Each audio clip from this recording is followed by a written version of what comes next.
Debat lintas iman kali ini mengangkat tema yang sangat mendasar. Siapakah penguasa langit dan bumi? Namun, yang membuatnya berbeda dari debat-debat yang lain adalah suasananya yang tidak terduga. Alih-alih perkiraan kita bakalan tegang dan serius, hampir seluruh penonton justru dibuat tertawa oleh jawaban-jawaban pendeta saat menanggapi pertanyaan dari lawannya. Kolom komentar pun dipenuhi reaksi serupa. Banyak yang mengaku tidak menyangka debat dengan tema seberat ini justru berubah menjadi tontonan yang mengundang gelak tawa. Simak video ini sampai selesai, karena diskusi ini bukan hanya menghibur, tetapi juga membuka mata dan mengajak kita berpikir lebih dalam.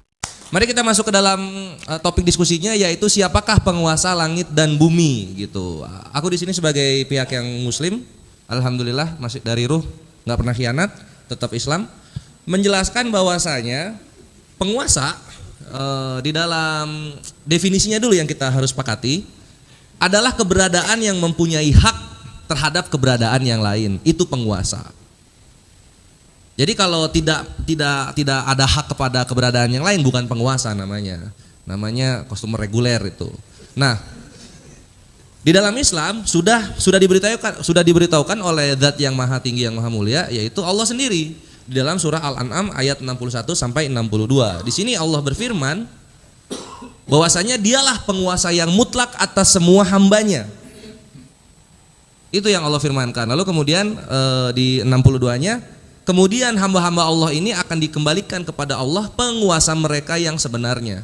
Jadi penguasa yang paling hak, yang alhamdulillah muslim sudah tahu, adalah Tuhan itu sendiri, yaitu Allah Subhanahu wa taala. Lalu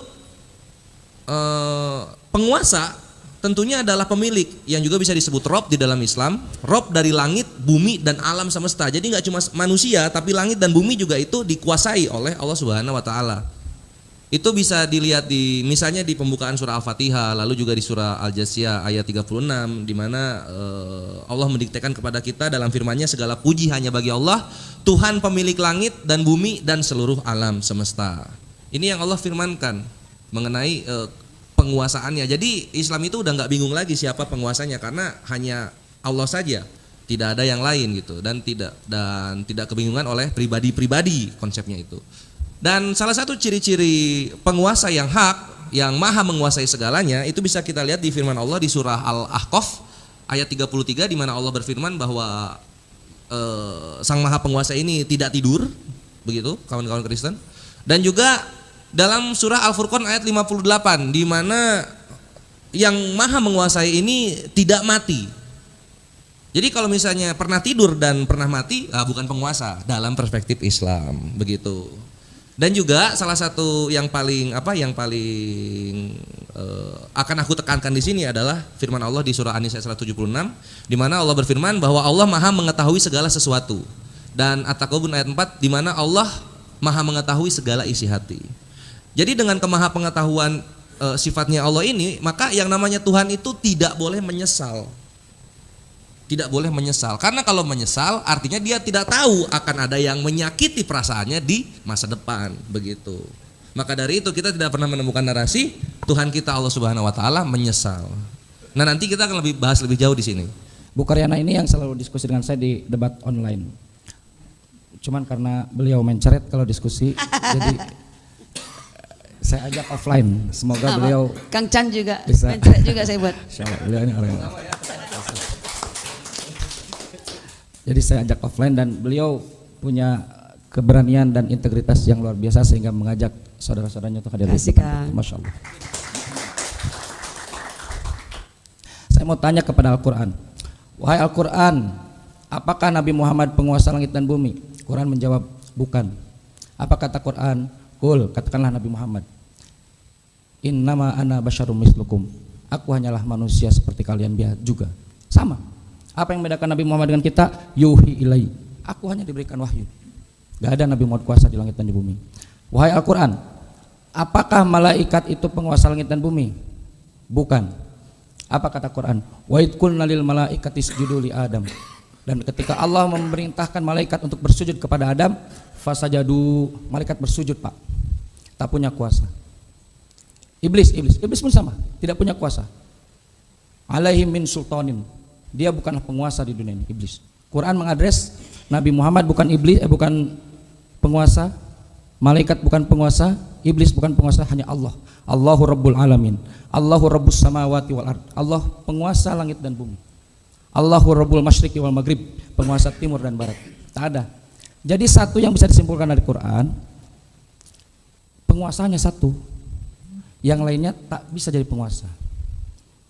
Karena konteksnya di sini versi Al-Quran dan Bible. Kebetulan saya pembelajar Bible, saya mulai luruskan, kita masuk ke dalam Bible. Boleh ya Pak ya, izin ya. Tapi kalau kita melihat Bible, Bapak buka di Lukas pasal 4 nomor 6 nomor 7. Tadi Pak Rahmat benar bahwa Yesus mengadres di dalam Bible, penguasa itu adalah Bapaknya. Matius pasal 11 nomor 25. Ya Bapak, aku bersyukur padamu ya Bapak, Tuhan langit dan bumi. Penguasa langit dan bumi, kata Yesus. Tapi kata Lukas pasal 4, ternyata penguasa segala sesuatu adalah, tahu Pak siapa Pak?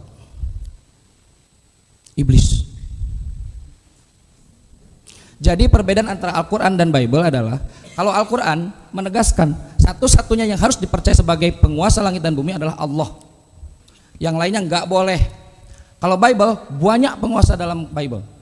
Bapaknya Yesus penguasa, iblis penguasa. Tapi ada satu yang tidak boleh dipercaya sebagai penguasa, yaitu Yesus. Yesus tidak boleh dipercaya sebagai penguasa. Dan itu dikonfirmasi oleh Yesus. Apa kata Yesus? Aku tidak dapat berbuat apa-apa dari diriku sendiri. Yohanes 5 nomor 37. Aku tidak berkata-kata dari diriku sendiri, melainkan dari Bapa yang telah mengutus aku. Baik, itu saja dulu supaya bisa direspon Ibu. Semudah-mudahnya konsep keselamatan, konsep ketuhanan yang mudah diterima oleh akal manusia itu sebenarnya ada di Islam sebenarnya, kalau kita dengar penjelasan dari Pak Dimun yang menurut aku ada berbenturan gitu, statement awal dan statement akhir gitu paling.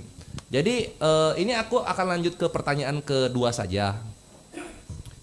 Dalam kekristenan itu dikenal dengan tre personae una substantia untuk konsep ketuhanannya. Atau dalam bahasa Inggrisnya itu one substance, three persons.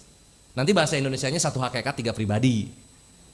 Pertanyaannya adalah, gimana caranya konsepnya three persons, tapi konsep agamanya dibilang monoteis? Itu gimana caranya? Silakan. Itu salah itu. Yang mana?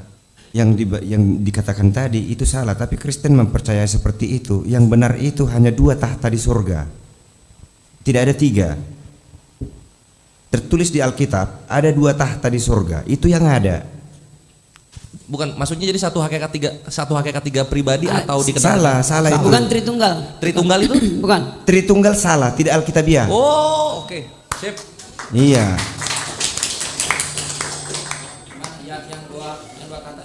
Siap, silakan dilanjut. Jadi yang benar, Bapa di sebelah kanannya ada tahta anaknya, itu tertulis di Alkitab. Ada berapa Tuhan di situ Pak? Ada 2. Ada, Bapak meyakini 2 Tuhan? Iya. Kalau Yesus punya berapa Tuhan? Yesus itu Tuhan. Bukan. Bapak meyakini 2 Tuhan. Iya. Kalau Yesus punya berapa Tuhan? Nah, kita nggak usah bingung. Udah dibilang Bapa dan Anak. Kalau bapaknya Tuhan, anaknya Tuhan juga dong. Iya, saya tahu. Iya, Bapak nggak punya mungkin 2 Tuhan. singa anaknya jadi kambing. Baik. Anaknya. Pak Rahmat ya. Pak Rahmat punya 2 Tuhan. Yang ditanya bukan Pak Rahmat lagi, Yesus. Yesus punya berapa Tuhan? 1. Keimanan Pak Rahmat dan keimanan Yesus sama atau beda? Sama. Saya ulang. Pak Rahmat punya 2 Tuhan, Bapa dan Yesus. Ya. Yesus punya 1 Tuhan. Ya. Ini 2, ini 1. Jadi bukan begini ya. Kita harus sederhana berpikir sesuai dengan ajaran Alkitabnya. Firman Tuhan mengatakan, anakku engkau pada hari ini engkau telah kuperanakkan. Datanglah manusia berpikir siapa bidannya. Datang manusia berpikir siapa maknya, siapa silsilahnya juga ditanyain. Begitulah Tuhan menjelaskan kepada kita supaya kita paham bahwa Bapa lebih besar daripada anak. Tidak mendalili yang ini. Tunggu dulu. Kalau kita bisa menerima Adam jadi dari debu tanah, kenapa kita nggak bisa menerima Tuhan punya anak, tak tahu bagaimana caranya beranak? Ya kan? Oke, baik. Nah, Bapak bisa buka. harus adil dong. Baik. Iya. Bapak bisa buka Keluaran 4 nomor 22. Boleh banget. Oke, silakan. Maka engkau harus berkata kepada Firaun, ya. Beginilah firman Tuhan Allah Israel. Israel ialah anakku yang sulung. Itu dia. Israel anak siapa Pak? Israel anakku kata Tuhan. Anak Tuhan. Ya. Ada berapa Tuhan sekarang? Yang berkata ini di kitab para rasul disebut Tuhan. Mereka belum